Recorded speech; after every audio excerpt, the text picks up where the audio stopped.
What? Weigardena in Yardogum, Theod Kuninga, Thrumje Frunos. So, the Spear Danes in days gone by, and the kings who ruled them, had courage and greatness.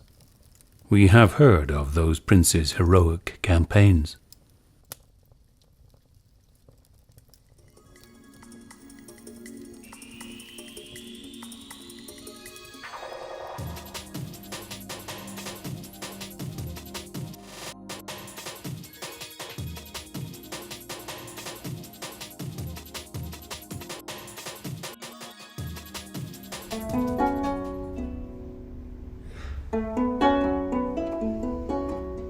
Swarriksode, and with richte one on with ellum, oh that ye...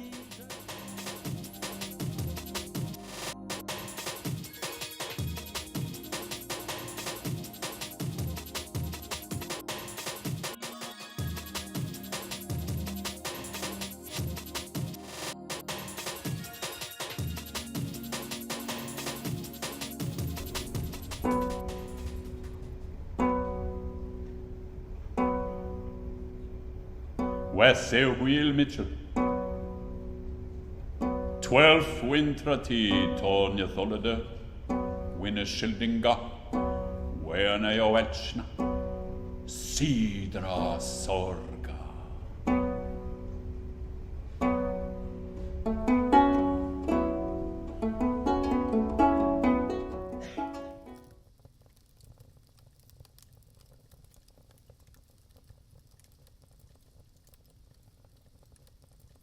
In off the moors, down through the mist bands, God-cursed Grendel came greedily loping. The bane of the race of men roamed forth, hunting for a prey in the high hall.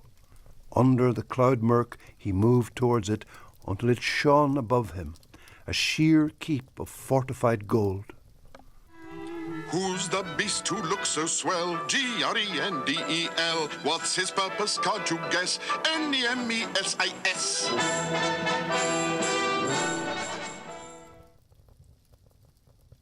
Fate goes ever as fate must.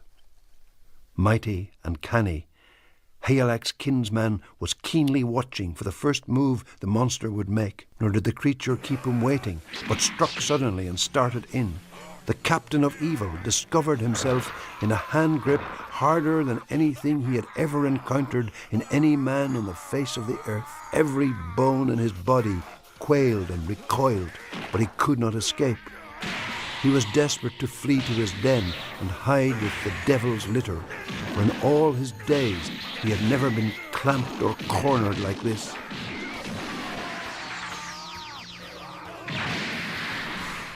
Then he who had harrowed the hearts of men with pain and affliction in former times, and given offence also to God, found that his bodily powers failed him.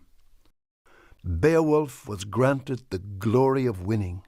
Grendel was driven under the fen banks, fatally hurt, to his desolate lair. But now his mother had sallied forth on a savage journey, grief-racked and ravenous, desperate for revenge.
Your mother loves you, Grendel, standing there, oh, 12 feet more or more of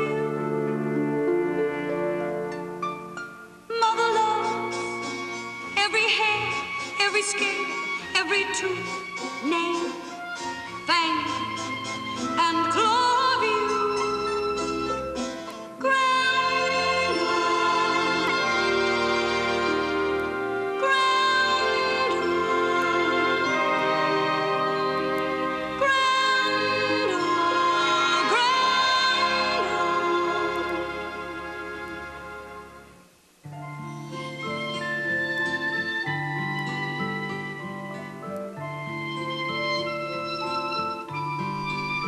She had been forced down into fearful waters, the cold depths, after Cain had killed his father's son, felled his own brother with a sword.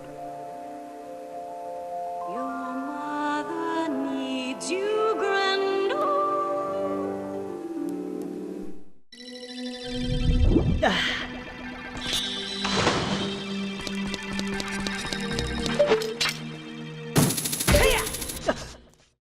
Grendel's mother, monstrous hell bride, brooded on her wrongs.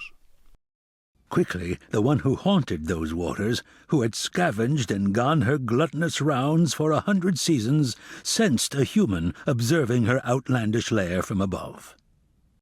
Then heaved his war sword and swung his arm. The decorated blade came down ringing and singing on her head, but he soon found his battle torch extinguished. The shining blade refused to bite.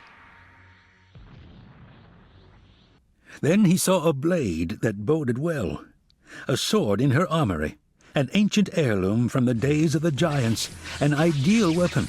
So the Shielding's hero, hard-pressed and enraged, took a firm hold of the hilt and swung the blade in an arc, a resolute blow that bit deep into her neck bone and severed it entirely, toppling the doomed house of her flesh.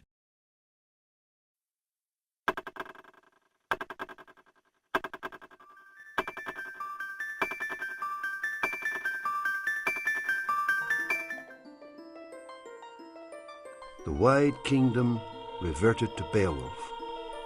He ruled it well for 50 winters, grew old and wise as warden of the land, until one began to dominate the dark. He was sad at heart, unsettled yet ready, sensing his death. His fate hovered near, unknowable but certain. It would soon claim his coffered soul, part life from limb. Before long, the prince's spirit would spin free from his body. Beowulf spoke, made a formal boast for the last time.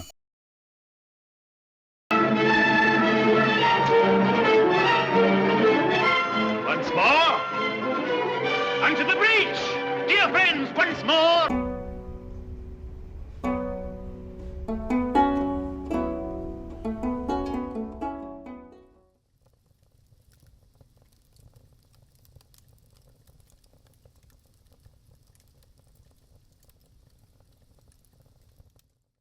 You know the past and the present, like other low creatures. No higher faculties than memory and perception. But we dragons, my boy, have a whole different kind of mind. We see how it will be. Well? Well, what? What am I doing here? All pigs eat cheese. The king is a pig. Do pigs eat kings or something? Games, my boy, games, games, games.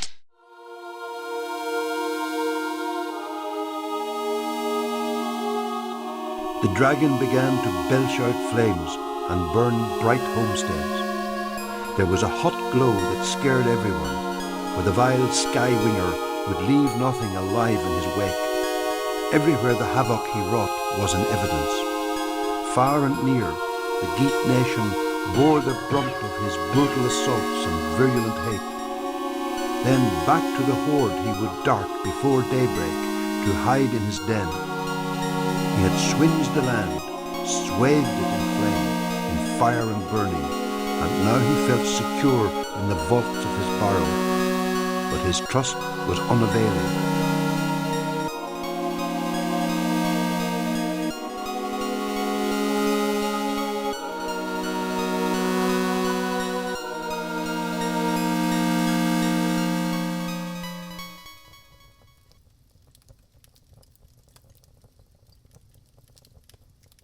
Then he gave a shout.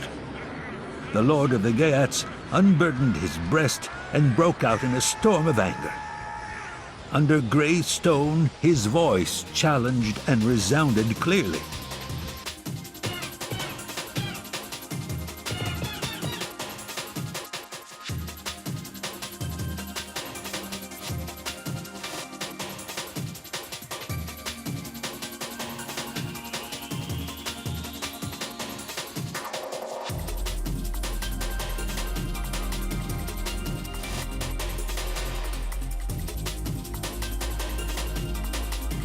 Beowulf dealt it a deadly wound. They had killed the enemy. Courage quelled his life. That pair of kinsmen had destroyed the foe. They said that of all the kings upon the earth, he was the man most gracious and fair-minded, kindest to his people, and keenest to win fame.